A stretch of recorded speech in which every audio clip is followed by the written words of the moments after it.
In this video, we're going to talk about the difference between bodily injury and serious bodily injury. Now, these two terms are found in the Texas Penal Code, section 1.07, that defines different terms that are used throughout the code. And what's really important about some offenses is the terms that we use that might differ in everyday language than the way Texas specifically defines them.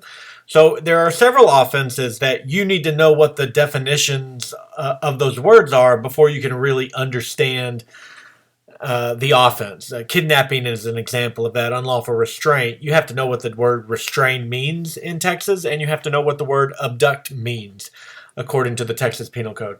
And our assaultive offenses are like that. So in the definitions, if we look at bodily injury, that is going to be a term that's used in the definition of the assault offense that's found in section 22.01. So here's the definition. Again, it's found in section 1.07. It means physical pain, illness, or any impairment of physical condition. So in an investigative sense, you might ask, does it hurt? Do you feel pain? And an affirmative answer would satisfy that element, that bodily injury exists. It did cause pain. Whatever the actor did caused pain. That's bodily injury. So you can see here the definition of assault, and I didn't go through all definitions of assault, assault by threat, assault by contact, just 22.01A1. A person commits an offense if the person intentionally, knowingly, or recklessly causes bodily injury to another, including the person's spouse. So it doesn't say hurts them or causes pain. It says bodily injury. So we have to know what bodily injury is when we get to a scene and we see an injury or we're told about an injury. We have to know what that injury means in the context of these two definitions. Bodily injury, is it pain, illness, or impairment of a physical condition?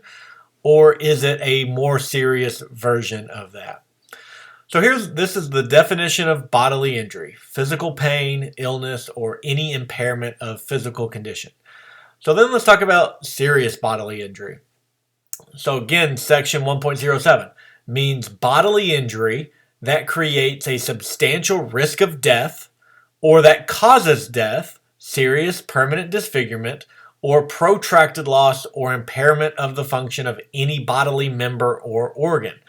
So not just a impairment of your physical condition, but impairment of the bodily member, which could be an arm, a leg, or an organ. So, if you've poisoned somebody and they have liver damage, that might be a protracted loss or impairment of a bodily member or organ.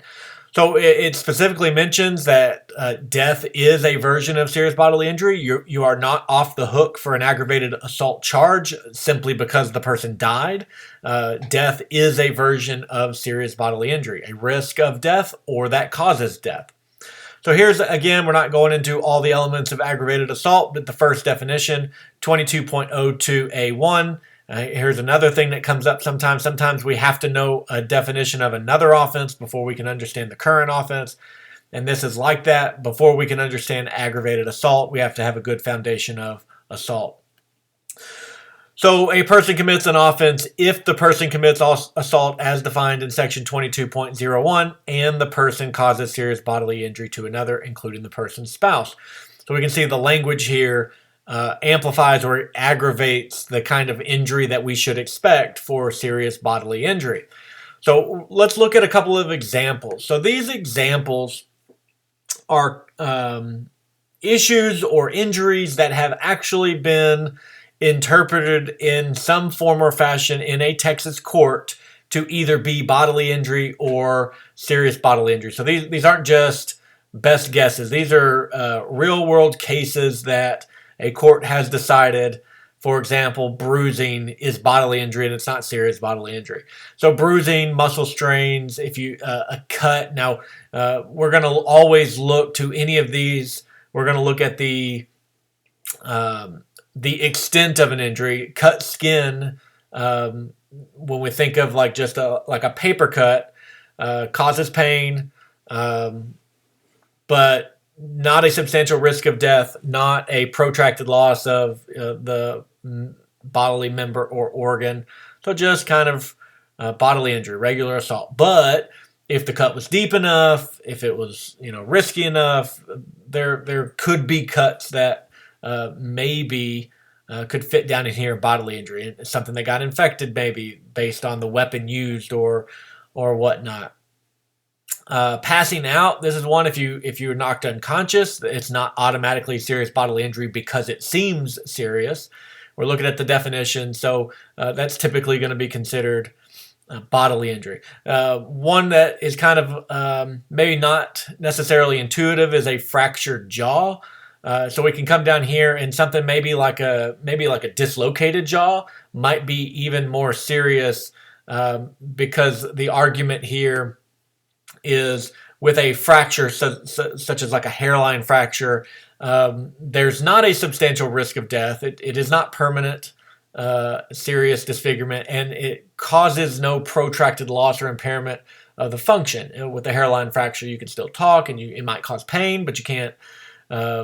You can still use the jaw, whereas maybe a dislocated jaw or some other more serious version takes away the ability to use it, or the jaw doesn't function properly. So that's that protracted loss of function, such as we would expect with a broken arm or a broken leg. If you've ever broken a bone, it's in a cast or it hurts constantly. You can't use it. You're on crutches or something like that.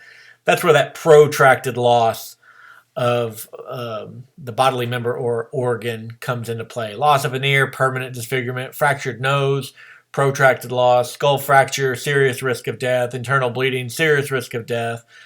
So these are just some examples to kind of give you an idea when you go through your assault chapters, in particular with questions that might be on the cusp of how serious an injury is.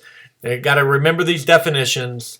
Bodily injury is physical pain, illness, or any impairment of physical condition, and serious bodily injury creates a substantial risk of death or that causes death, serious permanent disfigurement, or protracted loss or impairment of the function of any bodily member or organ.